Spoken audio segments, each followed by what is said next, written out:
जय माता दी दोस्तों उम्मीद करता हूं आप सभी अच्छे से हों। दोस्तों, आज हमारा इन्वेस्टमेंट की बात करेंगे और ये समझने की कोशिश करेंगे कि किसी भी व्यक्ति का इन्वेस्टमेंट कैसा होना चाहिए, उस इन्वेस्टमेंट की क्या क्वालिटी होनी चाहिए। दोस्तों, हर व्यक्ति इन्वेस्टमेंट तो करना जानता है, लेकिन उसे इन्वेस्टमेंट कहाँ करनी चाहिए उसे ये नहीं मालूम। उसका इन्वेस्टमेंट किस तरीके का होना चाहिए उसे ये भी नहीं मालूम।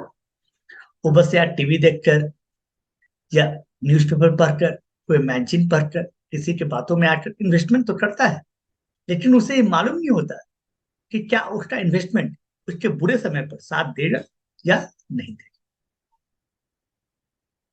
इसलिए दोस्तों, आज हम और आप ये समझने की कोशिश करेंगे कि किसी व्यक्ति का इन्वेस्टमेंट कैसा होना चाहिए। वैसे इन्वेस्टमेंट सब्जेक्टिव मैटर है और हर व्यक्ति की जरूरत के अनुसार इन्वेस्टमेंट अलग तरीके का होता है, लेकिन फिर भी प्रत्येक इन्वेस्टमेंट एक क्वालिटी होता है जिसे आपको समझने चाहिए। और क्या आपका इन्वेस्टमेंट इस क्वालिटी पे खरा उतरता है या नहीं, आपको ये बात जरूर मालूम होनी चाहिए। और इसके आधार पर हम और आप किसी और वीडियो में ये डिसाइड करेंगे कि आपका इन्वेस्टमेंट कहाँ होना चाहिए। तो उसके लिए जरूरी है कि पहले आप ये समझें कि आपके इन्वेस्टमेंट का नेचर क्या होना चाहिए। तो चलिए शुरू करते हैं।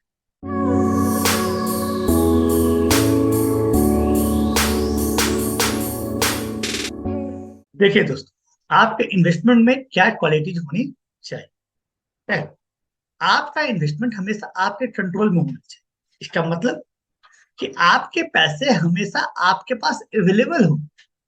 आपको जब कभी भी इसकी जरूरत पड़े, आपके पैसे आपके पास अवेलेबल हो जाए। जैसे मान लीजिए कि आपको कोई ऑफर मिल जाता है कभी, चलिए भाई कोई जमीन खरीदना है, कोई मकान खरीदना है, आपका पड़ोसी जो मकान बेचना चाह रहा है और आपके पास पैसे हैं, लेकिन आपके पैसे जो है एनएससी में है ना, आपके पैसे जो है म्यूचुअल फंड में है, तो वहां से अचानक से पैसे विड्रॉ नहीं हो सकते, उसे आप ब्रेक भी नहीं कर सकते। चाह कर भी आप इसे ब्रेक नहीं कर सकते। हो सकता है उस समय मार्केट नीचे गिरा हुआ हो, आप उसे बेच के पैसे आ नहीं सकते जितने पैसे आपने लगाए हैं। एनएसए में आप प्री मेच्योरिटी ले नहीं सकते हैं क्योंकि उसमें पैसे ब्लॉक हो गया है। लेकिन यदि आपके पैसे एफडी में है, तो आप जब चाहेंगे उस जमीन के लिए, उस मकान के लिए पैसे अवेलेबल करवा सकते हैं। ऐसी बहुत सारी जरूरतें होती है लोगों के पास कि आपके पास पैसे तो है, आपने इन्वेस्टमेंट कर रखा है, लेकिन जब आपको उसकी जरूरत हो रही है तो आपके पास वो पैसे अवेलेबल नहीं। तो आपके इन्वेस्टमेंट का एक क्वालिटी होना चाहिए कि आपके पास इतने पैसे हमेशा अवेलेबल रहे कि आपका इन्वेस्टमेंट आपके अर्जेंट नीड को पूरा कर सके। क्लियर। सेकेंड पॉइंट,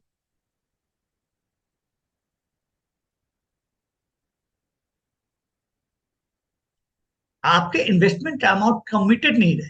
इसका मतलब, मान लीजिए कि आप जो है मंथली कोई प्रीमियम दे रहे हैं, है ना, मंथली कोई प्रीमियम पे कर रहे हैं, मान लीजिए 5,000 का, 2,000 का, है ना, 20,000 का, आप कहीं भी इन्वेस्टमेंट करते हैं तो एक मंथली प्रीमियम जो है या क्वार्टरली प्रीमियम जो है या फिर हाफ ईयरली प्रीमियम या ईयरली प्रीमियम, है ना, कुछ भी, कोई प्रीमियम जो है आपको पे करना होता है। और हो सकता है उस मंथ में अचानक से आपको पैसों की बहुत जरूरत आ गई, है ना, तो हॉस्पिटल में एडमिट हो गया हो, उसके लिए आपको पैसे की बहुत ज्यादा जरूरत है ना, बच्चों के स्कूल में आपको एडमिशन दिलवाना है, वहां पैसों की बहुत ज्यादा जरूरत आ गई। जब पैसे वहां खर्च हो जाएंगे तो आपने जो इन्वेस्टमेंट का अमाउंट तय कर रखा है ये हो नहीं पाए। और इस जैसे एलआईसी के प्रीमियम, यदि आपने एलआईसी करवाया हो तो आप जानते होंगे वहां प्रीमियम ड्यू होता है और प्रीमियम ड्यू होने के साथ ही उसे पे करना होता है ना, तो 1 मंथ का मार्जिन मिलता है आपको, है ना, प्रीमियम पे करने में आपको 1 मंथ का मार्जिन मिलता है। लेकिन उस 1 मंथ में आप पे नहीं कर पाते तो फिर क्या चार्ज होता है, पेनल्टी। और उसे फिर कंटिन्यू करवाने के बहुत सारे पेपर वर्क भी करने पड़ते हैं, तो पेनल्टी भी है, बहुत लेंदी प्रोसेस भी है। इसकी वजह से आप मेंटली डिस्टर्ब हो जाते हैं। ठीक, तो आपको एक कोशिश करना है कि आपके इन्वेस्टमेंट का जो अमाउंट हो कमिटेड न रहे। जैसे आप पीएफ में पैसे डालते हैं, तो जो प्रोविडेंट फंड में आप पैसे डालते हैं उसमें आप पाएंगे कि आप यहाँ कमिटेड नहीं रहना है। मान लीजिए इस महीने आपको 15,000 जमा हुए, आप 15,000 जमा कर दीजिए। नेक्स्ट मंथ आपके पास 1,000 ही हुए, आप 1,000 ही जमा कर दीजिए। इसमें कमिटमेंट का कोई बात ही नहीं होता है। नेक्स्ट, आपको आपके इन्वेस्टमेंट का मैच्योरिटी वैल्यू पता होना चाहिए। ये पता होना चाहिए कि आपको जब इसकी जरूरत हो तो आपको कितने पैसे मिलने वाले हैं, ये आपको मालूम होना चाहिए। यदि आप म्यूचुअल फंड में इन्वेस्टमेंट करते हैं या शेयर बाजार में इन्वेस्टमेंट करते हैं तो आपको ये वैल्यू मालूम नहीं होती। इसका एक एग्जाम्पल है कोरोना। देश में जब कोरोना आई, बहुतों की जॉब खत्म हुई, और जो इतने सालों से अपने घर से दूर बहुत काम कर रहे थे, है ना, उनके पास पैसे ही नहीं थे। उन्होंने सोचा कि जो म्यूचुअल फंड में इन्वेस्टमेंट है, जो शेयर बाजार में इन्वेस्टमेंट है ना, उसे मैं बेच कर पैसे निकाल लेता हूँ। भाई साहब, इसकी मैच्योरिटी वैल्यू ही बहुत कम हो गई थी। इवन कि आपके कॉस्ट प्राइस से भी नीचे, आपने जो पैसा इन्वेस्ट किया था उससे भी नीचे। क्योंकि 2020 में मालूम है बहुत ज्यादा मार्केट नीचे चली गई थी और हर एक इन्वेस्टमेंट का वैल्यू नेगेटिव हो चुका था। अब समझिए कि जब आपको कोरोना के समय सबसे ज्यादा पैसों की जरूरत थी, उस समय आपको वो वैल्यू नहीं मिल पा रहा है। तो ये भी समझना है। आप हो सकते हैं 10 ईयर्स के लिए इन्वेस्टमेंट करें, मैंने इससे नहीं, मैं मना नहीं कर रहा कि अच्छा ये खराब है या अच्छा है, मैंने ये नहीं, मैं ये बोल रहा हूँ जो आप इन्वेस्टमेंट कर रहे हैं और ये सोचते हैं कि 10 ईयर्स के बाद जो है ना, मुझे 50 लाख मिलेंगे। भाई साहब, 10 ईयर्स के बाद मार्केट का वैल्यू क्या हो जाए ये आपको मालूम है क्या? 10 ईयर्स के बाद हो सकता है भारत पाकिस्तान का युद्ध हो जाए और मार्केट क्रैश हो जाए। तो सोचिए क्या उस समय आपको 50 लाख मिलेंगे क्या? नहीं, नहीं मिलेंगे।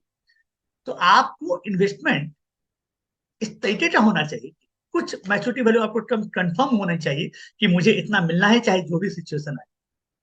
तो आपके पास ऐसा इन्वेस्टमेंट होना ही चाहिए। नेक्स्ट, आपके इन्वेस्टमेंट का अमाउंट फ्लेक्सिबल होना चाहिए।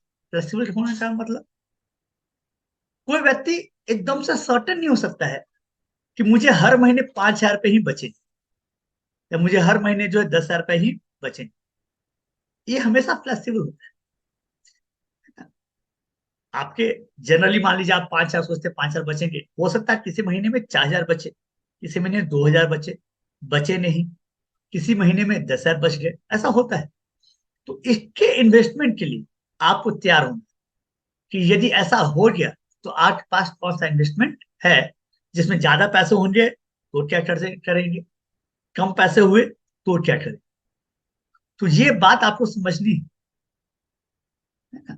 ये बात आपको समझनी है कि यदि आपके पास ज्यादा पैसे होने हैं तो उस महीने क्या करना है, कहाँ इन्वेस्टमेंट करना है, इस फालतू पैसों का कहाँ इन्वेस्टमेंट करना है ना? तो ये आपके पास मालूम है, ये फ्लेक्सिबल होना चाहिए कि ज्यादा पैसे होंगे तो भी उसको इन्वेस्ट कर देंगे अच्छे जगह पे, ऐसा इन्वेस्टमेंट आपके पास हो। या कम पैसे हुए तो इन्वेस्टमेंट को हम क्या कर सकते हैं, कम कर सकते हैं। इसलिए बहुत सा इन्वेस्टमेंट होता है। इसके लिए आप निफ्टी बीज में या फिर गोल्ड बीज में इन्वेस्टमेंट के लिए तैयार रहे, यहाँ इन्वेस्टमेंट कर पाए। नहीं भी करते किसी मंथ, कोई दिक्कत नहीं। नेक्स्ट है अपने पास, आपका इन्वेस्टमेंट हमेशा कंबाइंड फॉर्म में होना चाहिए। कभी भी किसी व्यक्ति को, ठीक ना, ऐसा ना हो कि आप सारे पैसे जो है रियल एस्टेट में ही लगा दें, है ना, आप सारे पैसे जो एफडी में ही रहते, आप सारे पैसे जो है म्यूचुअल फंड में ही लगा दें, आप सारे पैसे जो है शेयर मार्केट में ही लगा दें। यदि ऐसा हुआ तो भाई साहब कभी भी कुछ भी खत्म हो सकता है। 2008 में, आपको याद हो या ना हो, 2008 में जिन्होंने रियल एस्टेट में इन्वेस्टमेंट किया था, जैसे फ्लैट में इन्वेस्टमेंट किया था, उस समय उसका वैल्यू बहुत डाउन हो गया था। जिन्होंने फ्लैट में इन्वेस्टमेंट किया, चलो फ्लैट में इन्वेस्ट कर देते हैं, वो पैसा भरे, वो वैल्यू कम हो गया था। बहुत जगहों पे ऐसा हुआ कि रियल एस्टेट में जिन्होंने फ्लैट में इन्वेस्टमेंट किया वो उतने पैसे मिले ही नहीं कभी। तो याद रखें, आपका इन्वेस्टमेंट हमेशा कंबाइंड फॉर्म में हो। कुछ पैसे एफडी में, कुछ पैसे म्यूचुअल फंड, कुछ पैसे शेयर मार्केट, कुछ पैसे रियल एस्टेट में, कुछ पैसे गोल्ड में आपको इन्वेस्टमेंट करने चाहिए अपने क्राइटेरिया के हिसाब से। क्राइटेरिया क्या है ये किसी और वीडियो में बात करेंगे कि आपको अपने एज के हिसाब से, अपने इनकम के हिसाब से कहाँ इन्वेस्ट करना ज्यादा अच्छा है। आपका पर्पस क्या है वो भी तय करता है कि आपका इन्वेस्टमेंट कहाँ होना चाहिए। आपकी जरूरत क्या है ये डिपेंड करता है। लेकिन कभी भी किसी एक फॉर्म में पैसे जमा ना करें। मैं तो ये बोल रहा हूँ किसी एक बैंक में पैसे जमा मत करें। आपको ये भी समझना है कि एक बैंक में ही एफडी मत क्यों होती है। आपको अब जो नियम है उसके मुताबिक तो आपको एक बैंक में मैक्सिमम 5 लाख रुपए ही जमा करने चाहिए। क्योंकि आरबीआई जो है आपको इंश्योर करता है कि आपके जो 5 लाख रुपए हैं वहां तक आरबीआई सिक्योरिटी देता है, उसके इंश्योरेंस होते हैं।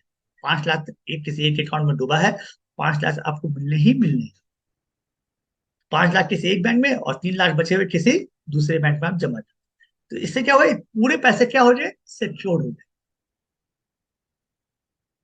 तो इस तरीके से आपका इन्वेस्टमेंट होना चाहिए। होता है आपका इन्वेस्टमेंट हाईली लिक्विड होना चाहिए। हाईली लिक्विड का मतलब आपको पैसे की जरूरत हो, आप उसे बेच दे, पैसे आपके पास वापस आ जाए। जैसे एफडी में आपके पैसे है ना, अब एफडी में आपके पैसे पड़े ऑब्वियस है, इससे आप क्या करते, प्री मैच्योर करवाते। प्री मैच्योर करवाए कोई दिक्कत नहीं है, जितने आपने जमा किए उतने तो मिलने ही मिलने हैं। प्लस उतने दिन का जो इंटरेस्ट होता है वो भी लगभग मिल जाता है, थोड़ा बहुत प्रायोरिटी कटेगा, उससे ज्यादा नहीं कटता। तो जो नियम है उसमें तय है कि एफडी जितना अमाउंट का था उतना तो मिलना ही है, प्लस कुछ इंटरेस्ट आपको मिल जाएंगे। आपके एमआईएस में अमाउंट है तो एमआईएस में अमाउंट है, उसमें भी ऑब्वियस है मैक्सिमम 1% कटता है या 1.5% कटता है, उससे ज्यादा पैसे नहीं कटते, है ना।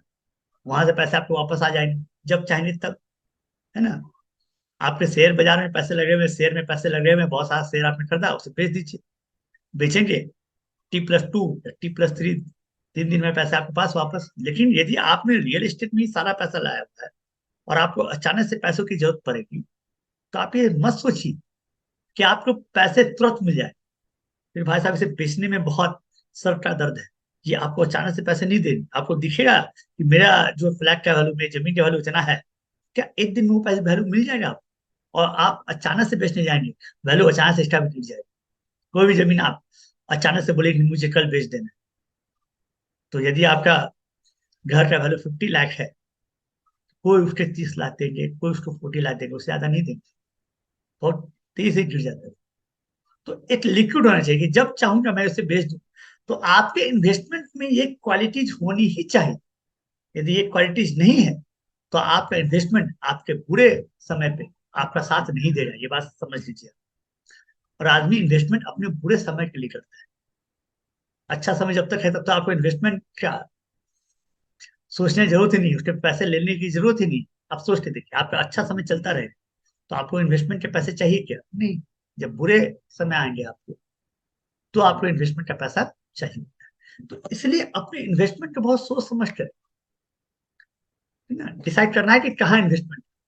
अपने पैसों को बहुत संभाल कर रखना पड़ता है कि वो मेरे पैसे मेरे कंट्रोल में रहे, मेरे बुरे समय में साथ दे दे। ये हर व्यक्ति के साथ हो, चाहे वो 25 ईयर्स का हो, बट आप 25 साल का आप इन्वेस्टमेंट स्टार्ट किए, 2 साल 3 साल बाद अचानक से आपको बिजनेस अपॉर्चुनिटी मिल जाता है कि भैया ये अपॉर्चुनिटी है, यहाँ आप 10 लाख रुपए कोई एजेंसी में दे। अब 10 लाख रुपए तो आपने ऐसे मार्केट में लगा दिए हैं और वो निकल नहीं पा रहे हैं, तो भैया उसका वैल्यू ही 8 लाख आ रहा है, 7 लाख आ रहा है।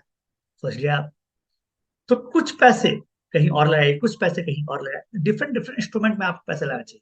और ये कभी भी किसी व्यक्ति के साथ किसी भी समय हो सकता है। हाँ, जो यंगस्टर ये मत सोचे कि मेरे साथ ऐसा नहीं है। भाई आपको बिजनेस का अपॉर्चुनिटी मिल जाए तो आप क्या करें। तो इन्वेस्टमेंट ये सोचकर करना ही चाहिए। अब ये समझना कि आपका पोर्टफोलियो कैसा हो, आपके इनकम के मुताबिक, आपके एज के हिसाब से आपका पोर्टफोलियो कैसा होना चाहिए, एक सब्जेक्टिव मैटर है। इस बारे में हम और अब बात करेंगे कि यदि आप 25 ईयर्स के हैं, 35 ईयर्स के हैं, 45 ईयर्स के हैं, 55 के हैं, 65 के हैं, तो आपका इन्वेस्टमेंट कहाँ होना चाहिए। इन्वेस्टमेंट का एक स्पेशल टॉपिक ही बनेगा हर एज की, आपके नीड के हिसाब से, आपके रिक्वायरमेंट के हिसाब से। और फिर हम और आप बैठ के डिसाइड कर लेंगे कि हमारा आपका पोर्टफोलियो कैसा होना चाहिए। इसके लिए सेपरेट वीडियो हम और आप बनाएंगे। तो चलिए फिर मिलते हैं किसी और वीडियो के साथ। तब तक के लिए जय माता दी, हर हर महादेव।